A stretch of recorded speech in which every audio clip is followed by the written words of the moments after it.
Muy buenas tardes, queridos hermanos, y bienvenidos otra vez a otra presentación de la teología de la última generación. Y esperemos que el Señor esté con nosotros para recibir una bendición al estudiar su palabra. Pero para comenzar, tenemos una palabra de oración. Oremos. Señor, te damos gracias porque nos das el privilegio de poder estar aquí por medio de esta tecnología para presentar tu palabra, tu verdad para este tiempo. Pedimos, Señor, tu presencia, tu ayuda, tu Espíritu Santo. Lo pedimos, Señor, en el nombre de Jesús. Amén. Esta tarde quisiera comenzar con una pregunta. Y la pregunta es, ¿cuándo es que se formuló el plan de la salvación? El plan de la redención. ¿Cuándo es que ese plan llegó a la existencia? Bueno, encontramos en 1 de Pedro, capítulo 1, el versículo 18, las siguientes palabras. Aquí dice la palabra de Dios, en 1 de Pedro, capítulo 18, capítulo 1, versículo 18, lo siguiente. Y dice, sabiendo que fuisteis rescatados de vuestra vana conversación,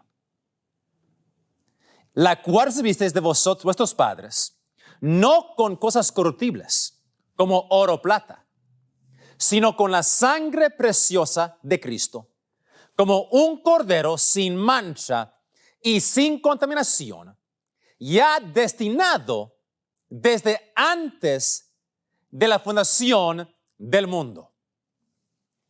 Aquí encontramos que el plan de salvación fue establecida, formulada, creada, la palabra que podemos usar, desde antes de la fundación del mundo.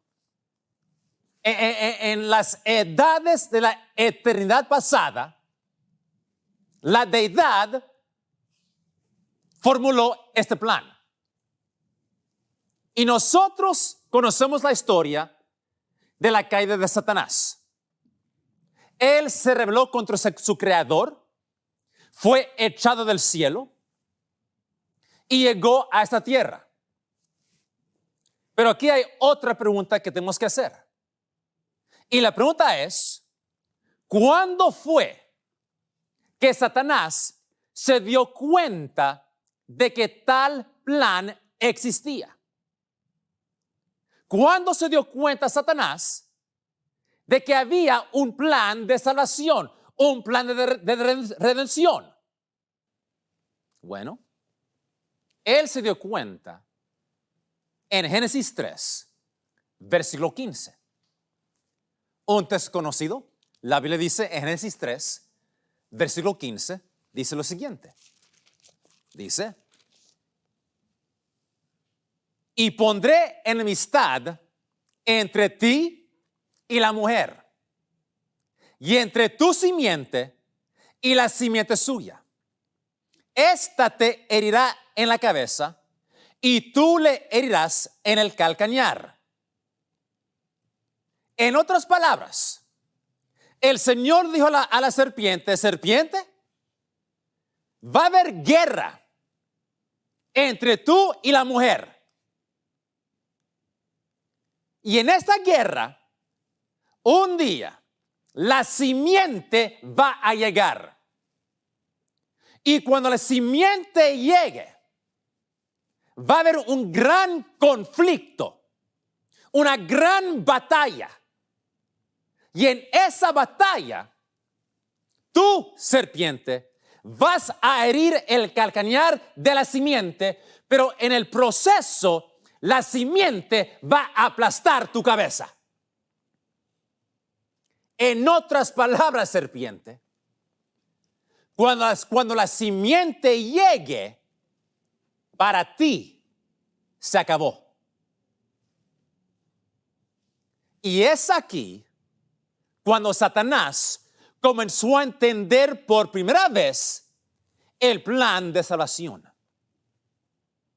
Y cuando él vio el primer sacrificio que Adán hizo en Génesis 3, Satanás entendió de que ese cordero representaba el segundo miembro de la deidad.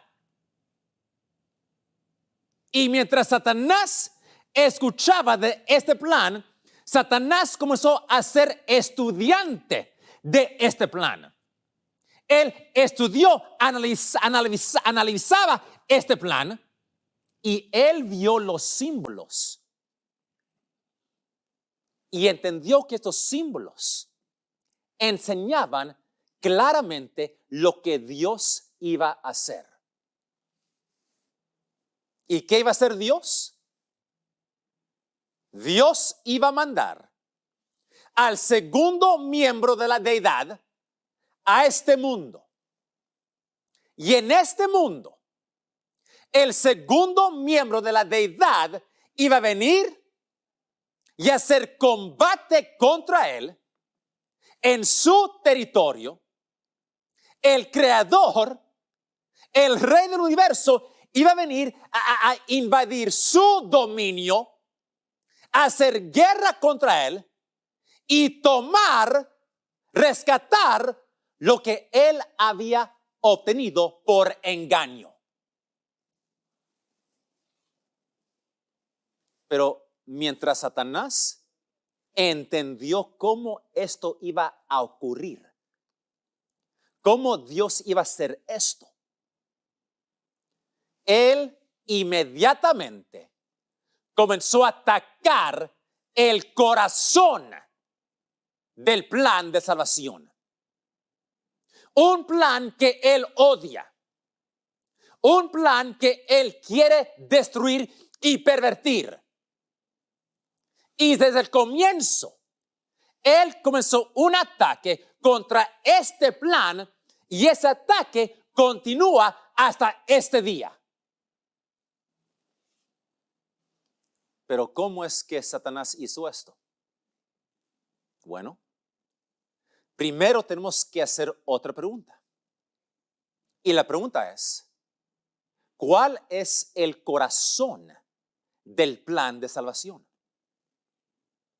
¿Cuál es el corazón de este plan que Satanás tanto odia y tanto quiere destruir? ¿Cuál es ese corazón de este plan?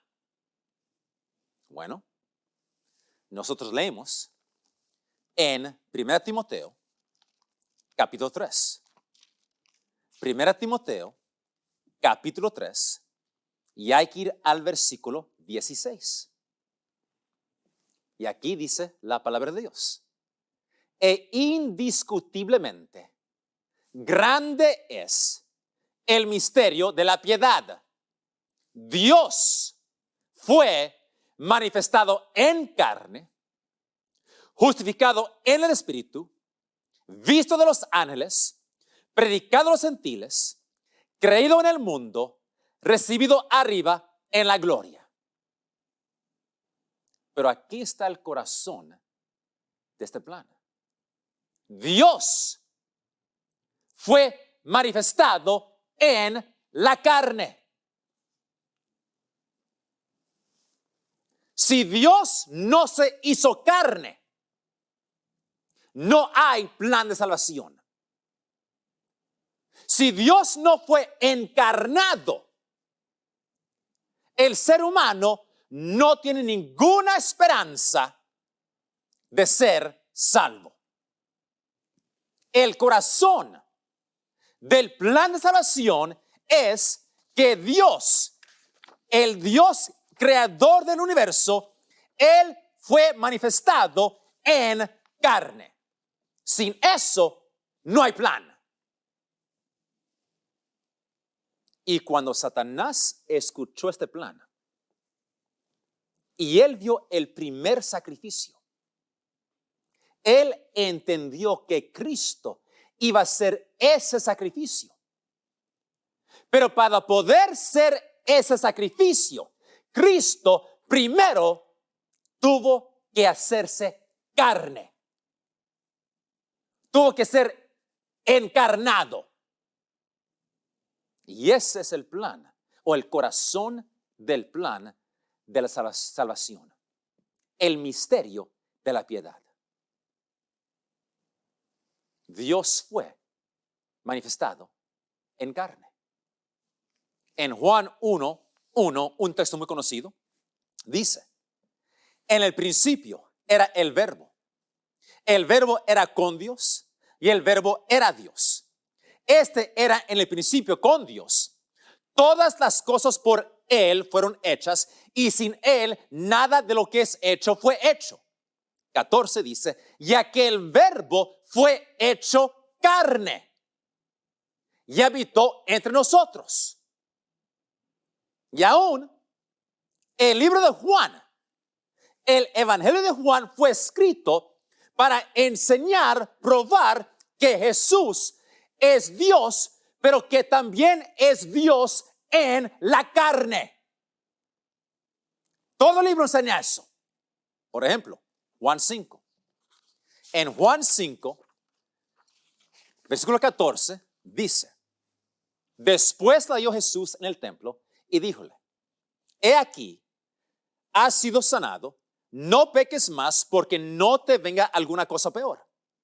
Él se fue y dio aviso a los judíos que Jesús era el que le había sanado. Y por esta causa, los judíos perseguían a Jesús y procuraban matarle porque hacían estas cosas en sábado. Y Jesús les respondió: mi Padre hasta ahora obra y yo obro. Entonces, por tanto, más procuraban los judíos matarle, porque no solo quebrantaba el sábado, sino que también a su Padre llamaba a Dios, haciéndose igual a Dios. Así que Jesús se hizo igual a Dios porque Él es Dios. Juan 8. Encontramos lo siguiente. Y hay que ir comenzando aquí en versículo 53. Dice aquí: si yo me glorifico a mí mismo, mi gloria es nada. Mi Padre es el que me glorifica, el que vosotros decís que es vuestro Dios. Y no lo conocéis, mas yo lo conozco. Y si dijere que no lo conozco, seré como vosotros mentirosos. Mas le conozco y guardo su palabra. Y escuchen, dice aquí: Abraham, vuestro padre, se gozó por ver mi día, y lo vio, y se gozó. Dijeron entonces los judíos: ¿aún no tienes 50 años y has visto a Abraham? ¿Quién crees que eres? Y Jesús dijo: de cierto os digo, antes que Abraham fuese, yo soy. Tomaron entonces piedras para tirarle, mas Jesús se encubrió y salió del templo, y atravesando por medio de ellos se fue. Aquí Cristo declaró: yo soy. En otras palabras, aquel Dios que se le apareció a Moisés en el desierto, ese Dios, el que dijo que yo soy el que soy, Cristo dijo: yo soy ese Dios. Y por eso los judíos lo querían apedrear. Juan 10, 30-33 dice: yo y el Padre una cosa somos. Entonces volvieron a tomar piedras los judíos para apedrearle. Respondióles Jesús: muchas buenas obras os he mostrado de mi Padre. ¿Por cuál obra de esas me apedráis? Respondieron los judíos diciendo: por buena obra no te apedreamos, sino por blasfemia, y porque tú, siendo hombre, te haces Dios. Jesús plenamente dijo: yo soy Dios. Porque era Dios. Vamos a Juan 20. Juan 20:27. Dice: después de la resurrección, Jesús aparece.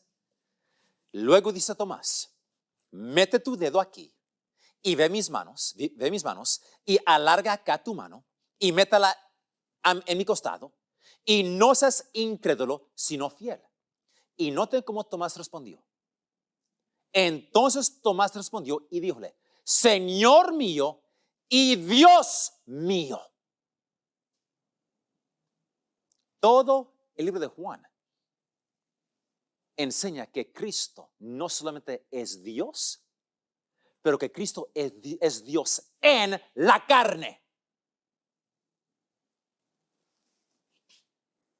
Y cuando Satanás se dio cuenta de este plan, él comenzó a atacar este plan directamente. ¿Y cómo lo hizo? Génesis 12. Génesis 12. Encontramos el llamado de Abraham. Génesis 12, 1 dice, empero Jehová había dicho a Abraham, vete de tu tierra y de tu parentela y de la casa de tu padre a la tierra que te mostraré. Y haré de ti una nación grande y bendecirte he y engrandeceré tu nombre y serás bendición. Así que Abraham, vete de tu casa, tu parentela y tu tierra. Ahora pregunta, ¿por qué es que Dios le pidió a Abraham hacer esto? ¿Por qué? La respuesta se encuentra en Josué 24.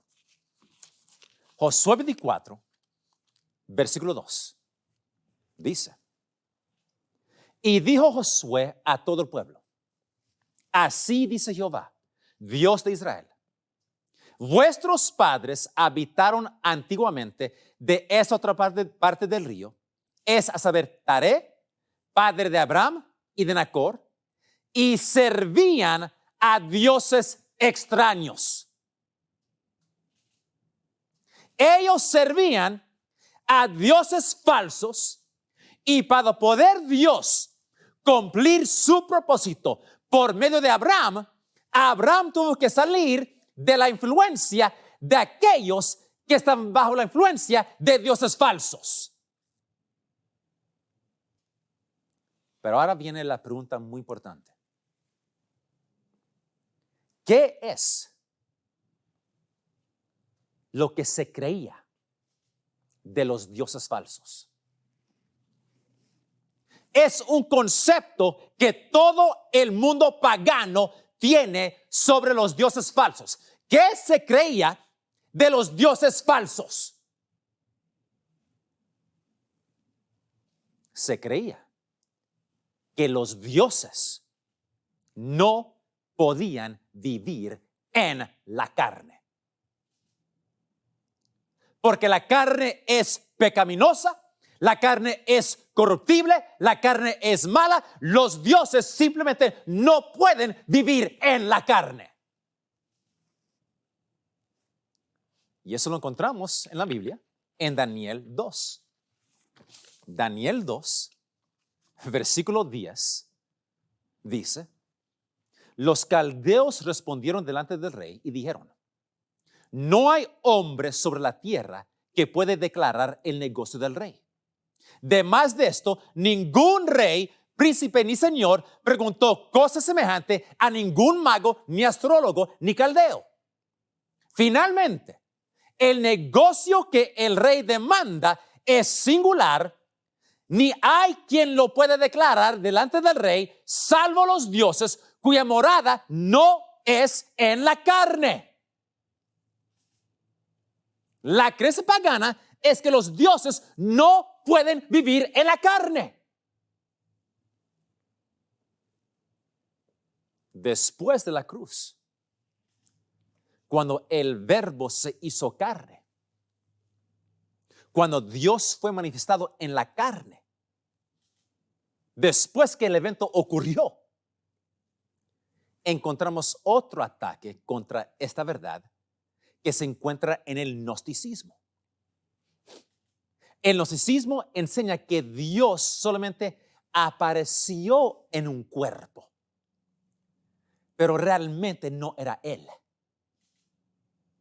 Y Juan, él comienza a desenmascarar esta mentira en su epístola.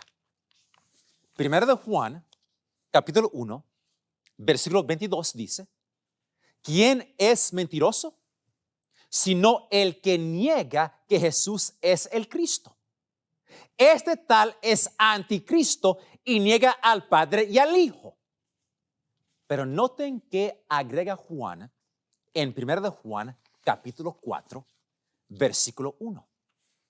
Dice, amados, no creáis a todo espíritu, sino probad los espíritus, si son de Dios. Porque muchos falsos profetas son salidos en el mundo. En esto conoced el Espíritu de Dios. Todo espíritu que confiesa que Jesucristo es venido en carne es de Dios. Y todo espíritu que no confiesa que Jesucristo es venido en carne no es de Dios.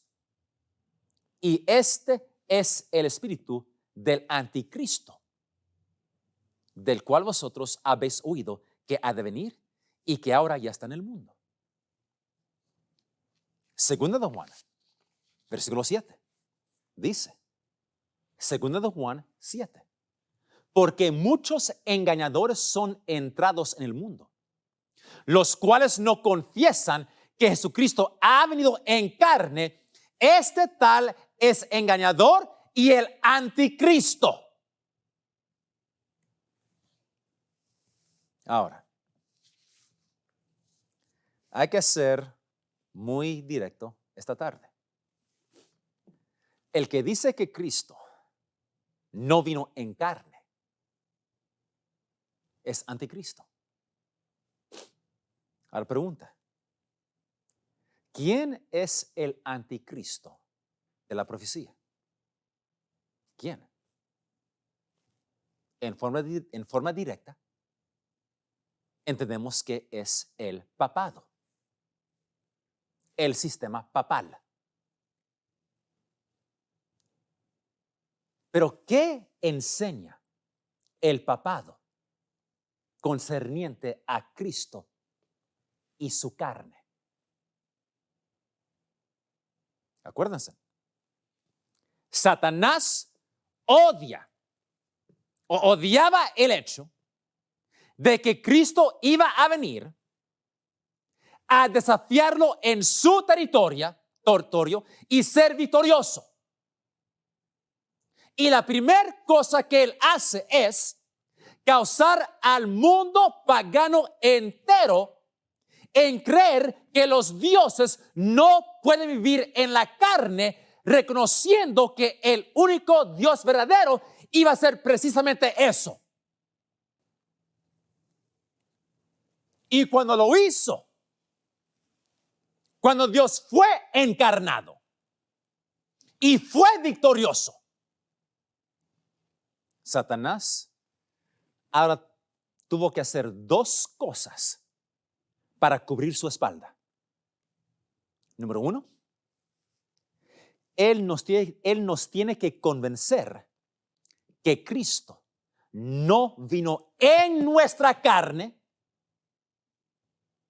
Y número dos, en hacer eso, Él va a demostrar que nosotros no podemos vencer como Cristo venció, porque Cristo era diferente. Tenía otra carne. ¿Y cómo fue esto? ¿Cómo se hizo esto? Bueno, aquí entra un teólogo llamado Agustín, que vivió más de 1500 años atrás, un teólogo muy influencial. Y él inventó dos doctrinas. La primera es el pecado original. ¿Qué es pecado original?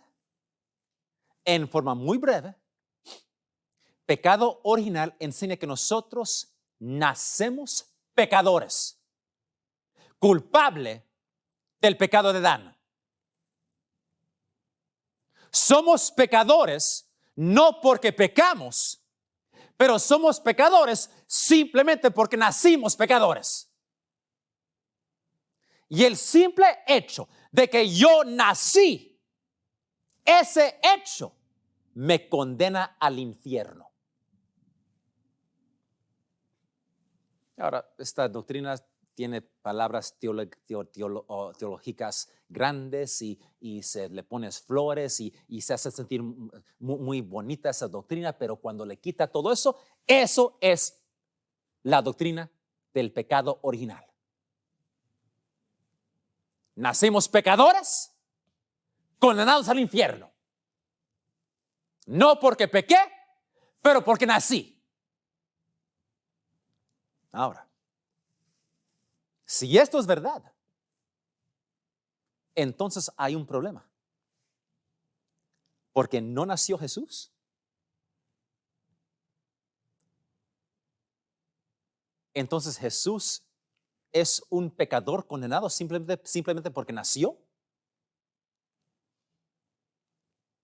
Así que, si el pecado original es verdad, es imposible que Cristo pudo venir en nuestra carne, porque eso lo va a convertir a un pecador condenado.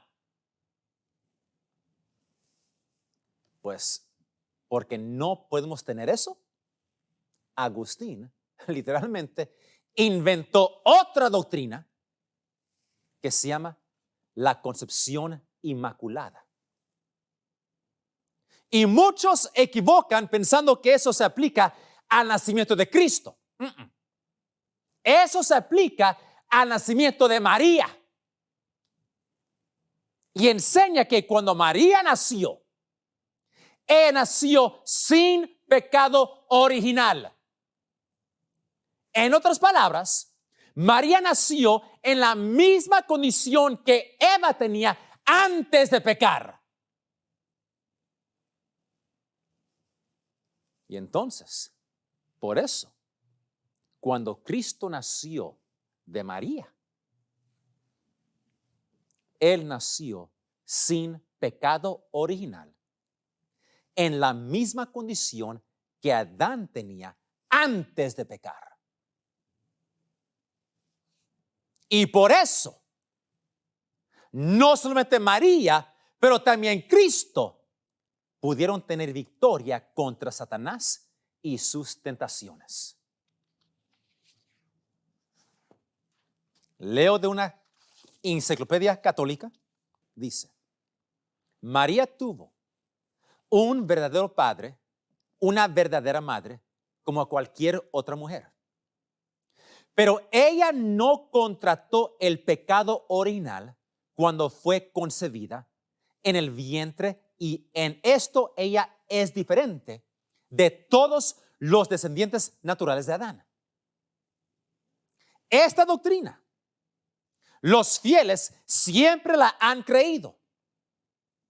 Es central en la creencia de Nuestra Señora y su triunfo sobre el diablo, su libertad de cualquier clase de pecado y su completa gracia. El pasaje de Génesis 3:15 se aplica a María y es interpretada en el sentido de que ella triunfó completamente sobre el diablo, y para hacer esto, ella tenía que estar completamente libre de los efectos del pecado de Adán.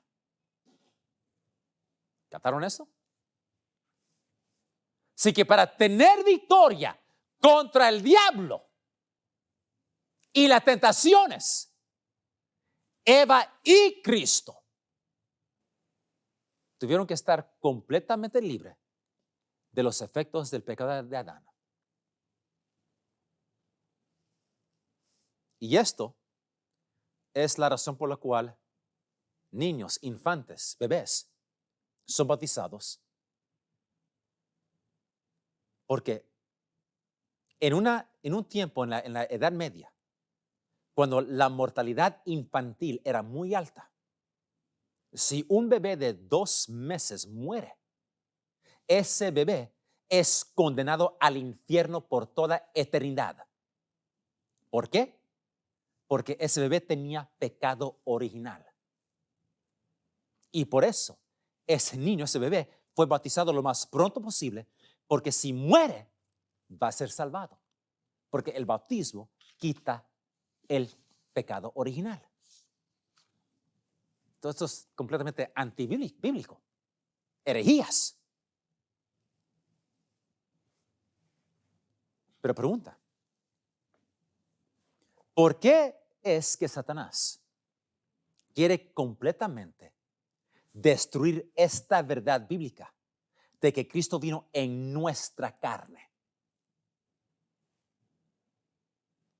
Mayormente por dos razones. Número 1, Él quiere causarnos creer que nosotros no podemos vencer como Jesús venció. Y número 2, para cubrir su espalda. En otras palabras, Satanás no tolera el hecho de que Cristo vino a este mundo en nuestra carne, en nuestra naturaleza caída, e hizo guerra contra Satanás y nunca pecó. Esa verdad es un estorbo para Satanás que nosotros ni nos podemos imaginar. Le molesta. Y para tratar de quedar bien, porque él perdió. Y los que pierden tratan de hacer excusas por la razón por la cual perdieron. Bueno, pues esto pasó, esto lo siguiente pasó, esto pasó. Y para quedar bien, Satanás, él nos causa creer que Jesús no fue completamente como nosotros, pero fue diferente. Y porque él fue diferente, entonces es razonable, aceptable de que Jesús venció, pero nosotros no podemos vencer.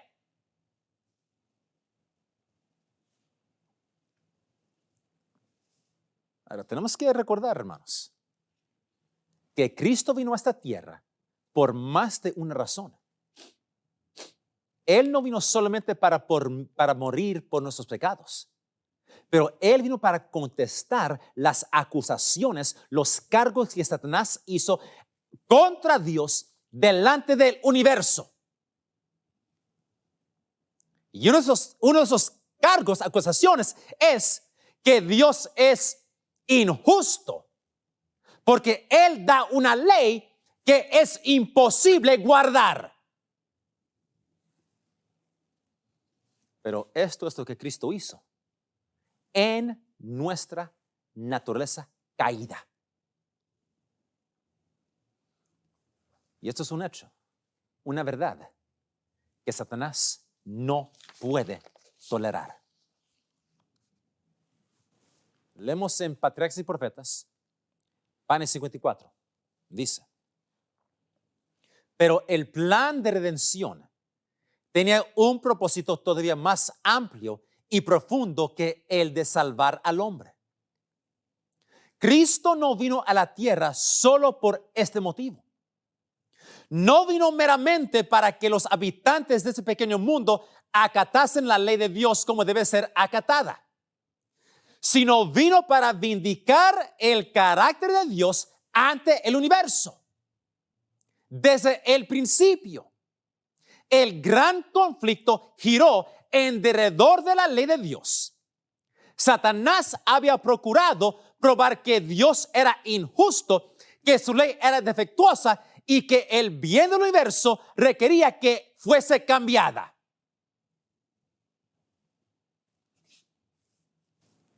¿Para qué vino Cristo? Para vindicar el carácter de Dios. Y el gran conflicto es alrededor de la ley de Dios. Una ley que Satanás dijo que no se puede guardar. Ahora, hermanos, esto es muy simple. Si nosotros creemos que el pecado es inevitable y que no podemos vencer el pecado completamente, ¿estamos de acuerdo con quién? ¿Con Dios? Estamos de acuerdo con el padre de las mentiras. Mensajes selectos. Tomo 1. 295. Dice: después de la caída del hombre, Satanás declaró que los seres humanos habían demostrado ser incapaces de guardar la ley de Dios y procuró arrastrar consigo al universo en esa creencia. Las palabras de Satanás parecían ser verdaderas y Cristo vino para desenmascarar al engañador. La majestad del cielo se hizo cargo de la causa del hombre y con la misma ayuda que puede obtener el hombre, resistió las tentaciones de Satanás, así como el hombre debe resistirlas. Wow. Esta fue la única forma en la cual el hombre caído pudo convertirse en participante de la naturaleza divina. Otra vez, si creemos que el pecado no se puede vencer, estamos diciendo que Satanás tiene razón y que Dios está mintiendo.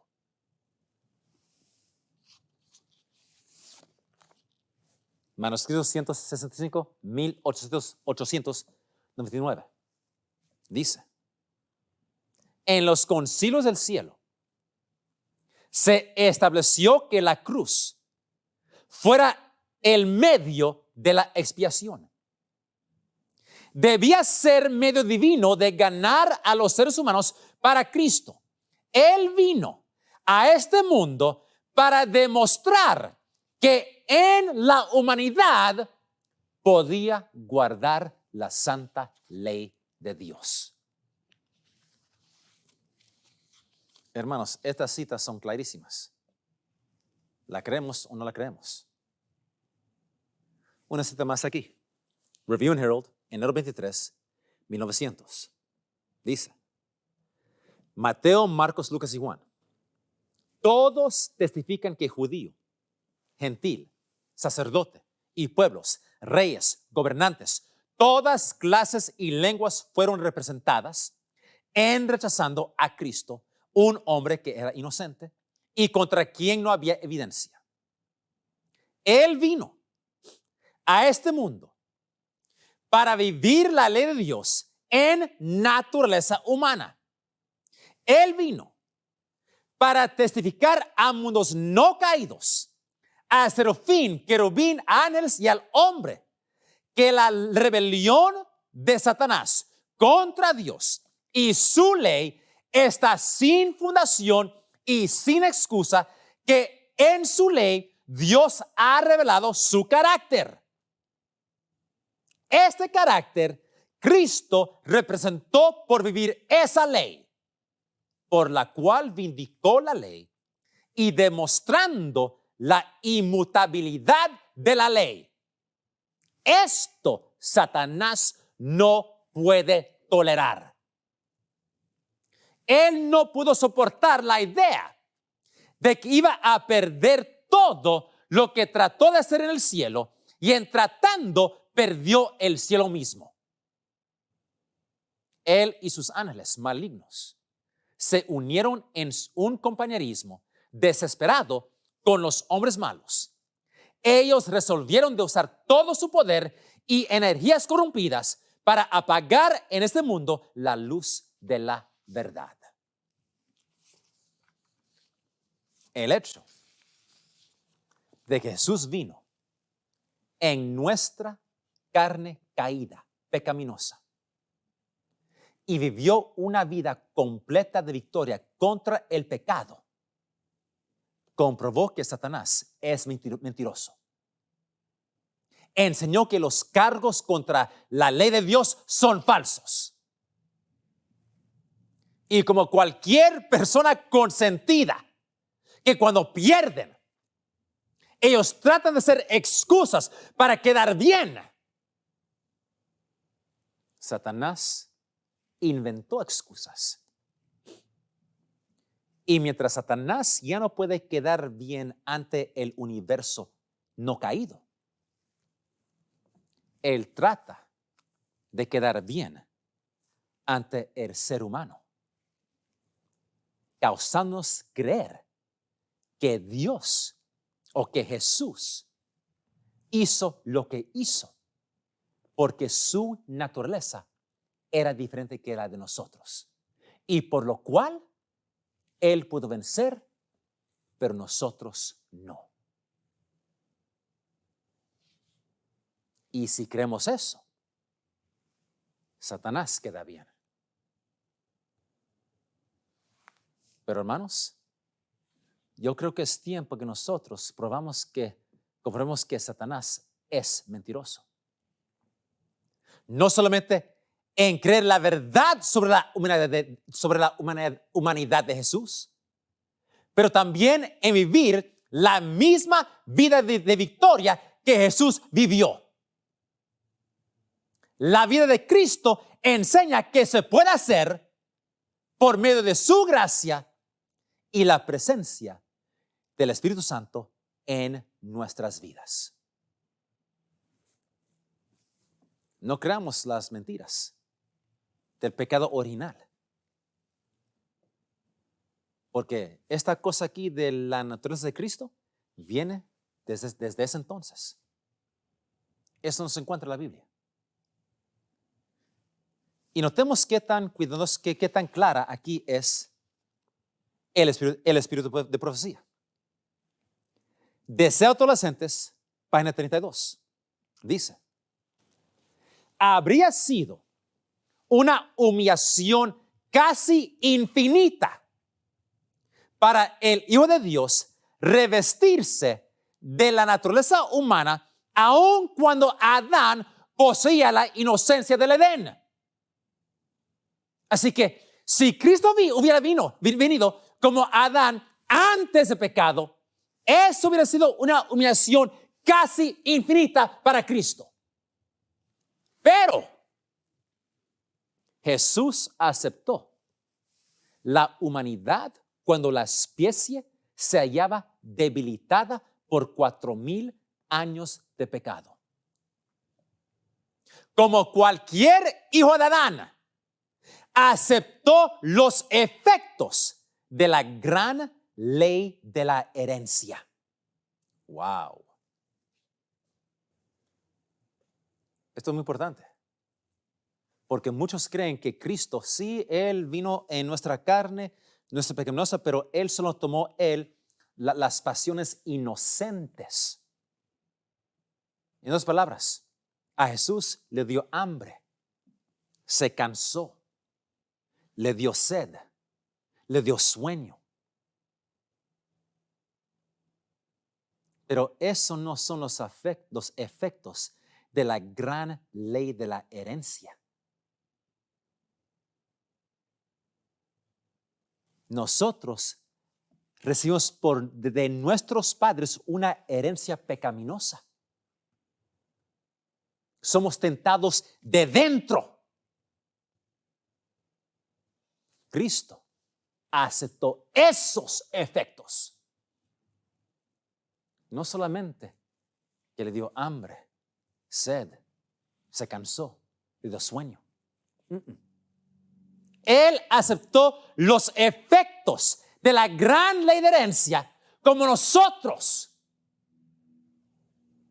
Dice, mas Él vino con una herencia tal para compartir nuestras penas y tentaciones y darnos el ejemplo de una vida sin pecado. Otra cita. página 92 de Sus Adolescentes. Dice, muchos sostienen que era imposible para Cristo ser vencido por la tentación. En tal caso, no podría haberse hallado en la posición de Adán. No podría haber obtenido la victoria que Adán dejó de ganar. Si en algún sentido tuviésemos que soportar nosotros un conflicto más duro que el que Cristo tuvo que soportar, Él no podría socorrernos. Pero nuestro Salvador tomó la humanidad con todo su pasivo. Se vistió de la naturaleza humana con la posibilidad de ceder a la tentación. No tenemos que soportar nada que Él no haya soportado. Y gloria a Dios por eso. Él nos dio el ejemplo que podemos seguir y tener victoria contra el pecado como Él la tuvo. Y hermanos, yo no sé, pero para mí, eso es buenas noticias. Buenas noticias. Gloria a Dios por esto. Y no entiendo por qué hay tantos conflictos de esto. ¿Amamos tanto el pecado que queremos creer que no se puede vencer?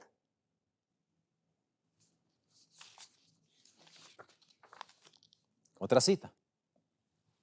Dice, debe revelarse diariamente la compasión del Salvador. Debe seguirse el ejemplo que Él dejó. Noten. Él tomó sobre su naturaleza sin pecado nuestra naturaleza pecaminosa para saber cómo socorrer a los que son tentados. Y si Cristo no fue tentado, como yo soy tentado, ¿cómo Él me puede ayudar a socorrer? Por eso, hermanos, nadie va a poder decirle a Cristo, Señor, tú no sabes lo que es ser. Tú no sabes cómo es ser tentado. No sé. ¿No? Claro que sí lo sabe. Por experiencia lo sabe. Y por eso Él nos puede socorrer cuando somos tentados. Otra cita. Era en el plan de Dios que Cristo tomara sobre sí mismo la forma y naturaleza del hombre caído. No a medias, pero completamente. Otra cita. En inglés, Our High Calling, página 57. Cristo era sin pecado y no tenía ninguna de las consecuencias pavorosas del pecado, solo con una excepción. Su naturaleza era como la de nosotros. Ahora esto lo creemos o no. Pero si en una naturaleza como nosotros, Cristo venció el pecado, eso indica que nosotros también podemos hacer lo mismo. Dos citas más. Dice, Review and Herald, diciembre 15, 1886. Cubierto en los vestimientos de humanidad, el Hijo de Dios bajó al nivel de aquellos que deseaba salvar. En Él no había ningún pecado. Él era siempre puro y sin contaminación, pero aún tomó sobre Él nuestra naturaleza pecaminosa. Muchos quieren hacer gimnasia teológica aquí y decir, bueno, pues, pero paró solamente con las pasiones inocentes, tuvo hambre, le dio sed, se cansó, le dio sueño, a lo mejor se enfermó con un catarro, una gripa. No. Pero eso no es lo que enseña la inspiración. Él tomó nuestra naturaleza pecaminosa. Él aceptó los efectos de la gran ley de la herencia. Él recibió de sus padres.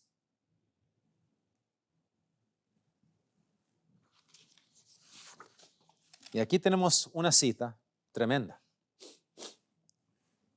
Y esto vamos a, pues, en el siguiente tema, ver algo aquí. Pero aquí dice, cumplidos siglos 607. Ahora, mientras que nuestro gran sumo sacerdote está haciendo propiciación por nosotros, debemos tratar de llegar a la perfección en Cristo. Nuestro Salvador no pudo ser inducido a ceder a la tentación ni siquiera en pensamiento. Satanás encuentra en los corazones humanos algún asidero en que hacerse firme. Es tal vez algún deseo pecaminoso que se acaricia por medio del cual la tentación se fortalece. Pero Cristo declaró al hablar de sí mismo: viene el príncipe de este mundo, mas no tiene nada en mí. Satanás no pudo encontrar nada en el Hijo de Dios que le permitiese ganar la victoria. Cristo guardó los mandamientos de su Padre y no hubo en él ningún pecado que Satanás pudiese sacar ventaja. Y escuchen, esta es la condición en que deben encontrarse los que han de poder subsistir en el tiempo de angustia. Wow. Ni en pensamiento pudo Satanás causar a Cristo pecar. Y esa es la condición que la última generación que va a subsistir en el tiempo de angustia, esa es la condición que tenemos que tener. Digo tenemos porque yo creo que realmente el tiempo es corto y vamos a tener esa experiencia. Hermanos, estas citas son claras. ¿La creemos o no? Y es lamentable que la influencia de Agustín ha llegado a la iglesia en la creencia de pecado original, de que Cristo tuvo una diferente carne que nosotros, o que la encarnación lo más fue hasta un punto. Pero eso no es lo que enseña la inspiración. Última cita. Dice, Science of the Times, mayo 28, 1894. Antes del desarrollamiento final de la obra de la apostasía, habrá confusión de la fe. No habrán ideas claras y definitivas sobre el misterio de la piedad. Antes de la obra final de la apostasía, va a haber confusión sobre este tema. Y hoy lo estamos viendo. Pero hermanos, la palabra de Dios, los testimonios son clarísimos. No hay razón por la cual estar confundidos. Cristo es Salvador y nuestro ejemplo. Y por su ayuda y gracia podemos seguir y vivir de acuerdo a ese ejemplo. Que el Señor nos bendiga.